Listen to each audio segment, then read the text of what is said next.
আপনার কি গাড়ি আছে কিংবা মোটরসাইকেল? তাহলে ভাবার সময় এসেছে। ১ এপ্রিল থেকে আপনার খরচ বাড়তে পারে ৫০%। সৌজন্যে গাড়ি বীমা। অন্তত তেমনই প্রস্তাব নিয়ন্ত্রক সংস্থা IRDAI এর। প্রিমিয়াম বাড়ছে বাণিজ্যিক গাড়িরও।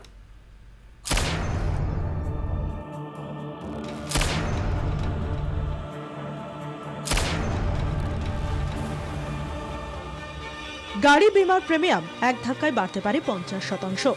অন্তত তেমনই প্রস্তাব নিয়ন্ত্রক সংস্থা IRDAI এর। ১ এপ্রিল থেকে নয়া হারে প্রিমিয়াম চালু করতে চায় নিয়ন্ত্রক সংস্থা। IRDAI এর আওতায় পড়ে যাত্রী গাড়ি, মোটরসাইকেল ও সব বাণিজ্যিক যানবাহন।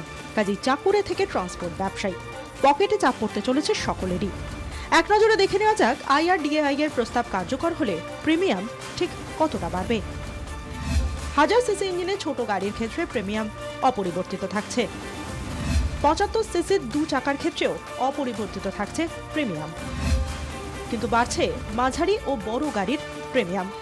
1000 থেকে 1500 সিসি গাড়ির ক্ষেত্রে এই বৃদ্ধির পরিমাণ 49.98%। 1500 সিসির বেশি বড় গাড়ির ক্ষেত্রে বৃদ্ধির পরিমাণ 50%।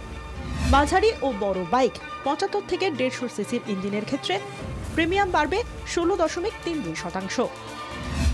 150 থেকে 350 সিসি ইঞ্জিন ক্ষমতা সম্পন্ন বড় বাইকের ক্ষেত্রে প্রিমিয়াম বাড়বে 41.13%। মালবাহী গাড়ির ক্ষেত্রে প্রিমিয়াম বৃদ্ধির হার 50%। ট্র্যাক্টরের ক্ষেত্রেও প্রিমিয়াম বাড়বে 50%। কিন্তু কেন আচমকা এক ধাক্কায় এতটা বাড়ছে গাড়ি বিমার খরচ?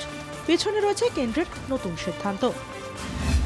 পথ দুর্ঘটনায় মৃত বা মারাত্মক জখম ব্যক্তি বীমা কোম্পানির কাছ থেকে কত টাকা ক্ষতিপূরণ পাবেন তার ঊর্ধ্বসীমা নির্ধারণ করা থাকত। সম্প্রতি সেই ঊর্ধ্বসীমা তুলে দেওয়ার প্রস্তাবে শিলমোহর দেয় কেন্দ্র। কেন্দ্রের সিদ্ধান্তের জেরে এক ধাক্কায় বীমা কোম্পানিগুলির খরচ বাড়ে।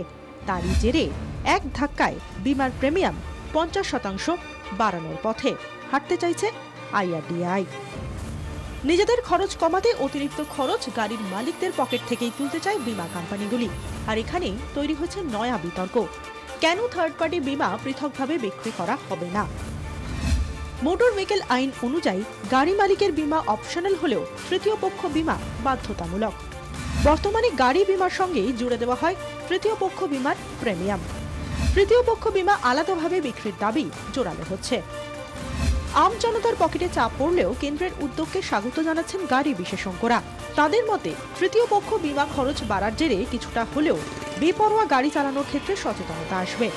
পকেট ফাঁকা হওয়ার ভয়ে কিছুটা কমবে র্যাশ ড্রাইভিং প্রবণতা।